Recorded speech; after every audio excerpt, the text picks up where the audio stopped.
अस्सलाम वालेकुम वर्गोस, मैं हारिस अज़मी प्रोफेशनल एस्ट्रोलॉजर आपकी खिदमत में हाजिर हूँ इस हफ्ते की पूरी कैलकुलेशंस लेकर।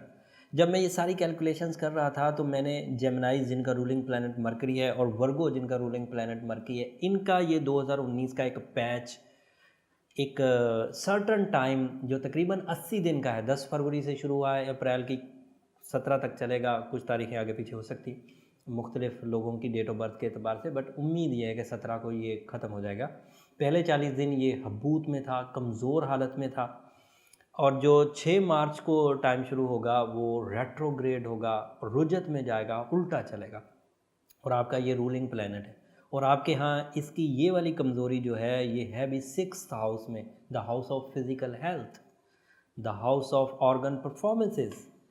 और मरकरी जो है ये हमारे जो टॉप ऑर्गन है, जो हमारा क़ुव्वत फ़ैसला देता है, जो हमारी बारीक बीनी, जो हमें फ़ैसले करने की ताकत या बहादुरी, इन सब का वो ही रिप्रेजेंटेटिव था। और वो कमज़ोर हालत में, जब वो कमज़ोर हालत में होगा तो फ्यूल उतना प्रॉपर वर्गोज़ के लिए मुयस्सर नहीं रहेगा। तो वर्गोज़ को अपने डिसीजंस लेने में, वर्गोज़ को अपनी क्रिएटिविटी में, वर्गों को अपनी तालीम के शोबे में एंड अपने रिश्ते निभाने में थोड़ी बहुत प्रॉब्लम आएगी। जो वर्गोज़ पहले ताकतवर है, उन लोगों ने ज़िंदगी में इज़्ज़त बहुत कमाई है, मटीरियली भी बहुत स्मूथ है, फिज़िकली भी बहुत स्ट्रॉन्ग है, तो उन्हें ये वाली ख़राबी, मरकरी की कमज़ोरी इतना तंग नहीं करेगी उनके रिज़र्व स्ट्रॉन्ग होने की वजह से। बट जो वर्गोज़ पहले ही अदम बर्दाश्त के मरीज़ हैं, सॉरी हाँ सख्त लफ्ज़ इस्तेमाल कर, बट और उसके अलावा ज़रा ज़रा सी बात पर उलझने लगते हैं, तो उनके लिए ये वाला दौर 80 दिन का ये ट्रबल और बढ़ा देगा।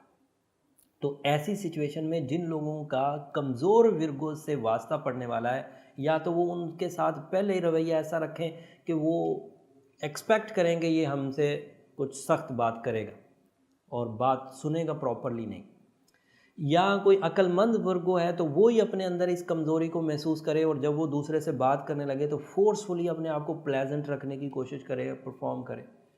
और इसी तरह तालिब इल्म अपने सीखने के अमल में, अपने राइटिंग के अमल में, अपने मेमोरीज़ को अप करने के अमल में थोड़ा एक्स्ट्रा एफ़र्ट्स अपने एफ़र्ट्स को एक्स्ट्रा कर दें। अगर 2 घंटे में अपने पूरे लेसन्स और सब्जेक्ट्स क्लियर कर जाते थे तो अब 3 घंटे कर दीजिए, क्योंकि ये वाला दौर लेस फ्यूलिंग का अभी चलेगा 1 महीना, और अब अगले हफ्ते से तो शिद्दत और आने वाली है। रेट्रोग्रेशन कमज़ोर हालत से, हबूत से रुजत और ताक ख़राब होती, मतलब रुजत ज़्यादा ट्रबल वाला एरिया है। 2 मार्च को वीनस भी छठे घर में आ जाएगा and that is little bit positive. Physically तो आपकी जो जिस्मानी कारकर्दगी है उसमें तो कमी आएगी, लेकिन जो जिस्मानी अट्रैक्शंस हैं उसमें बहरहाल एक स्टेबिलिटी आएगी वीनस के वहाँ होने की वजह से। तो एक बहरहाल प्लस पॉइंट आपको मिलेगा कि लोगों के रवैये मरकरी की वजह से जो बहुत कमज़ोर होने थे और आपकी हालात में कशीदगी पैदा होनी थी, लोगों के बिहेवियर में कशीदगी पैदा होनी थी, वो वीनस की वहाँ थोड़ी सपोर्ट से आपको कुछ बेहतरी मुयस्सर आ जाएगी। तो आपकी अट्रैक्शन लोगों के दिल और दिमाग पर थोड़ा काबिज़ रहेगी और इस कब्ज़े की वजह से आपको थोड़ा उनसे बात मनवाने में मदद मिलेगी। अदरवाइज़ ये आपका रूलिंग था, तो रूलिंग प्लैनेट हमेशा अगर कमज़ोर हो तो भी वो सख्त कमज़ोरी पैदा करता है, अगर ताकतवर हो तो बड़ी ताकत पैदा करता है, इसलिए मोहतात रहकर चलिए। इस वक्त वो कमज़ोर हालत में। 5th हाउस में सैटर्न है, जुपिटर 4th हाउस में है, मार्स 9th हाउस में। इनकी छोटी छोटी 2-3 खबरें बयान करके आपको थोड़ा सम अप कर देता हूँ ताकि इस हफ्ते आप अच्छे फैसले ले सकें। मार्स का 9th हाउस में होना फैमिली के साथ सैर व सियाहत की जा सकती है और करना बेहतर भी है। अगर आप सैर व सियाहत में इन 80 दिनों में, जिन दिनों में मरकरी नेगेटिव है, थोड़ा निकलेंगे तो एक प्लेजर माइंड में प्रोड्यूस होगा जो इस सिचुएशन में से बाहर निकालने में बड़ा मददगार साबित होगा।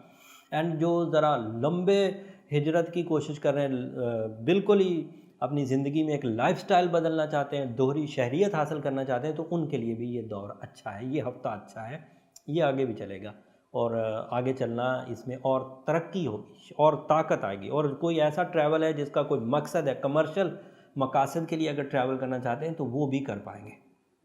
समंदर पार करने से आपको कुछ रिलैक्सेशन भी मिलेगी। जुपिटर के 4th हाउस में होना बहुत इस्तेहकाम देगा। इस इस्तेहकाम में खुशबख्ती का एक पहलू अपीयर होगा एफ़र्ट्स तो वही हैं जो आप अपनी नॉलेज से करेंगे, अपनी ज़हनी ज़रखेज़ी से करेंगे, अपनी जिस्मानी क़ुव्वत से करेंगे और अपनी विल और स्किल से करेंगे, अपनी नेचुरल एबिलिटी से करेंगे। लेकिन जुपिटर के 4th हाउस में होने की वजह से वहाँ मुनाफ़े की शरह में कुछ इजाफ़ा होगा और ये मटीरियल सेक्टर का इजाफ़ा है, जैसे ख़रीदना और बेचना और वहाँ पर कुछ प्रोडक्शन, जैसे कोई इन्वेस्टमेंट करना और वहाँ पर अचानक कोई कामयाबी, या फिर किसी उलझे हुए काम को रीसॉल्व करने की कोशिश करना और वहाँ पर आपकी कामयाबी आपको मिल जाना, ये आपको मिलेगा।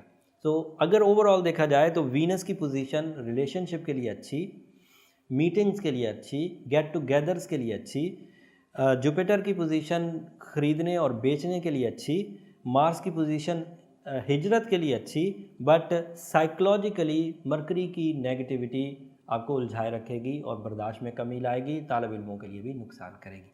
सो आपके लिए ये हफ़्ता इसी तरह से गुजरेगा। 7 और 8 मार्च के दरमियान यूरेनस अपना घर बदलेगा, 7 साल के लिए बदलेगा। वो खबर अगले हफ्ते की है और वो बड़ी खबर है। उस खबर में ये वाले सितारे मिलकर क्या एस्पेक्ट्स बना रहे हैं, किस सिमत में हम लोग कामयाबियाँ हासिल करेंगे, किस सिमत में हमें जाना चाहिए, ये अगले हफ्ते बयान करेंगे। बड़ी इंपॉर्टेंट वीडियो होगी अगले हफ्ते की। और फिर वो यूरेनस जिस जगह पर जाएगा वो फिर लंबे अरसे तक के लिए वहीं उसी एक ही घर में रहेगा। तो उसको समझ लेना या उसको रीड कर लेना आपके लिए बहुत अच्छा है, ताकि आप फिर उस तरह के ही प्लान करें और वो फिर कामयाबियाँ आपको मिलती रहें। वर्गोज़, मुझे आपके टैलेंट पर बड़ा बिलीव है। उम्मीद करता हूँ आप अपनी मैनेजमेंट स्किल से इस सिचुएशन को भी रिकवर कर जाएंगे। जो कर जाएं वो अल्लाह का शुक्र अदा करें, जो ना कर पाएँ वो गोल्डन टोपाज पहने, येलो सफ़ायर पहने, सूरह बकरा की आखिरी 2 आयतें पढ़ें, 113 दफ़ा पढ़ें। अगर ये करेंगे तो बहुत उम्दा रिज़ल्ट आएगा, खैर और बरकत आएगी, फ़यूज़ व बरक़ात मिलेंगे। येलो सफ़ायर और गोल्डन टोपाज या रूबी या पर्ल्स, ये ऐसे स्टोन्स हैं जो आर्टिफिशियली आपको इतना फ्यूल अप कर देंगे कि मरकरी जितना नेगेटिव हो रहा है उसकी नेगेटिविटी को रिपेल करने में ये स्टोन्स आपकी मददगार साबित होंगे। 8 कैरेट पहनना बहुत उम्दा रहेगा, बट हर ही बंदे को इतना बड़ा ट्रीटमेंट लेते हुए एक दफ़ा अपना जायचा ज़रूर बनवा लेना चाहिए। उसके लिए नंबर नीचे चलते रहते हैं, आप जब उन पर कॉल करेंगे तो पूरा प्रोसीजर पता चल जाएगा। वहाँ कमेंट्स में आप पूछते हैं, एक लंबा प्रोसीजर है, वहाँ आपको बताना थोड़ा मुश्किल होता है, एक कॉल कर लिया करें, उससे ये सारी बातें वाज़े हो जाती हैं। और इन बातों के वाज़े होने से फिर आप अपने एडवांटेजेस, अपनी पर्सनल रीडिंग्स भी ले सकते हैं, जिसमें ये जो ओवरव्यू है इसके अलावा भी आप अपनी ज़िंदगी के कुछ मामलात, कुछ कंपैटिबिलिटीज़, कुछ फील्ड्स या कुछ अपनी सलाहियतों को जज कर सकते हैं। वो इनफरादी जायचा होता है जिसका ताल्लुक सिर्फ आपकी ज़ात से होता है। उम्मीद करता हूँ ये वाली ख़बरें आपको पसंद आई होंगी, मेरी कैलकुलेशंस, मेरे ये एफ़र्ट्स आपकी ज़िंदगी में कुछ मुफीद हो रहे होंगे। जब भी कभी ये वाली ख़बरें आपकी ज़िंदगी में कहीं ज़रा सी भी खुशी लेकर आएँ, आपकी ज़िंदगी की एक छोटी सी परेशानी भी ख़त्म करें, तो मुझे दुआओं में ज़रूर याद रखिएगा। अगले हफ्ते तक के लिए इजाज़त दीजिए। अल्लाह निगहबान।